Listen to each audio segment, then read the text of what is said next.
The level 101 target can be a lot harder than the 100. I'm going to go through and show my process for hitting this, as well as discuss a few things related to the build before and after their target. You will notice I only have 4 ships, and these are a mix of U3, U2, I even used some tokens to get one of the regulars 2x1. I've got 4 high upgraded instead of 5 low upgraded. Also, evade is incredibly important in this target. Even though I already have 93% evade on the flagship, I am using a Sea Serpent's crew because I just need that extra amount. Now, jumping into the target, it does matter where you enter. I like to enter about 1 o'clock here because what first I'm going to do is stack up and move towards the Wambulance here, or the Omega Behemoth as Kixeye might want me to call it. Blast that guy a few times, make sure you move in the same direction as these guys every single time you're shooting at them, and he should go down relatively easily. Now you want to make sure you're hitting this one first because he heals up everything else around there and will also spit out drones, heal the drones, and heal the buildings. Now that he's down, try and stay moving and keep your stacks up here, your frenzy stacks. I may not do the best job of this because I'm trying to record the video here and show you what the process is like. Next Omega, I'm going to avoid a little bit because I want to actually engage the Mongoose when I am at maximum stacks because of my frenzy. I want my frenzy really high because what this allows me to do is to stay moving at a higher combat speed so I can outrun the dumbfire weapons, such as the radioactive turret that I just killed. Once that's dead, now I can go back, kill the drones, and kill the Atlas carrier, and those will again keep my stacks up just a little bit further. Now we have a ambulance coming in on the right side, moving to the left. Going to go ahead and loop in so I can kill him a little bit. He will catch up to me, so I'm not too worried about that. Stay moving at this point because we have this massive red ring turret, that penetrative, which is shooting at everything and in the target, and it has a very large range. That's going to be one of the next things I try and focus down here once these ships that are roving around here are dead. Now that he's dead, going to kill the Stingray, which is the missile escort hull, and shoot at the corrosive turrets right here. Maybe shouldn't take 2 volleys from this one, but I'm going to, so whatever, not a big deal. There's the Tempest launcher right here. He's going to put damage behind me, and then let's get the very last Mongoose on the outside of the solo bit of the target here, and he's down. Okay, let's loop back, kill the drones here, and we're going to run in the top side of the target and see if we can't get the missile turret in the center down, so I can be a little bit more careful, can loop in here and grab some things. You do want to make sure you are staying moving right now. I could go back and finish the Atlas carrier, or I could wait until that lands and go for him, which is what I'm going to choose to do in this case.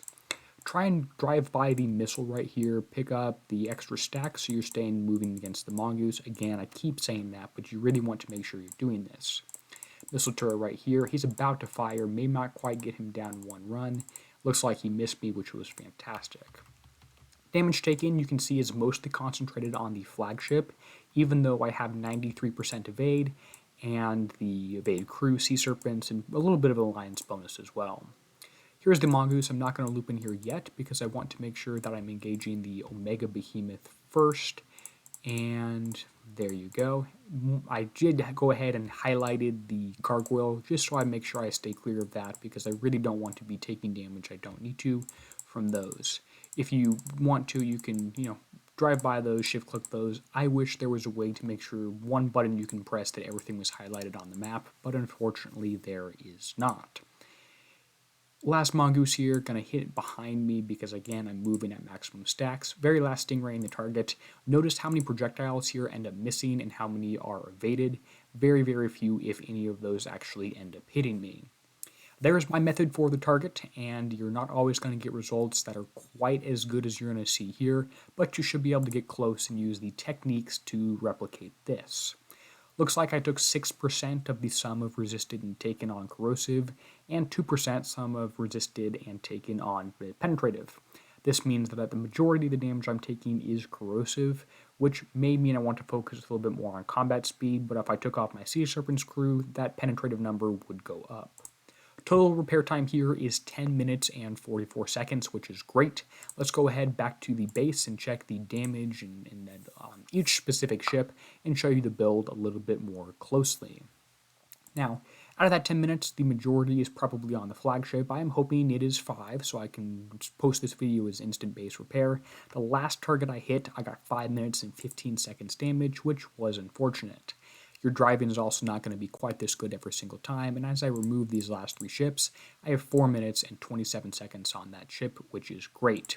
Now, you'll see for the flagship, and I can even pull it up in the shipyard right here in the refit mode, has really high evade. I have 93%, which is fantastic. These cannons are on here to match combat speed, and you don't want to put any countermeasures on here, because to put countermeasures, you need shaft splitter system and iron for plating, which means you have to drop 2 evade upgrades, which I really don't want to do. Those should be on one of your regular ships, and I'll go back to the build for those guys shortly here, which is also linked in the description down below, in the YouTube description here, and is posted in previous videos. I have 4 MDS-III total on the fleet, and I still have some of the regular weapons. Again, I do have 1 ship up to X1 that's from extra tokens in the first few hours of the raid, which I felt was worth it because I'm going to be doing this for a little bit longer here. If you have questions on the build, go ahead and let me know. I'll answer in the comments down below. Try this method and let me know what damage you're getting. I find that when I pay attention here and try and stay moving, I really am able to reduce my damage even from 40 minutes down to instant base repair, which is great. With that said, I want to go ahead and say thank you to those folks whose names appear on screen now, and they're really helping keep the channel possible. And until next time, as always, this is Derpy signing out, helping you be a better pirate.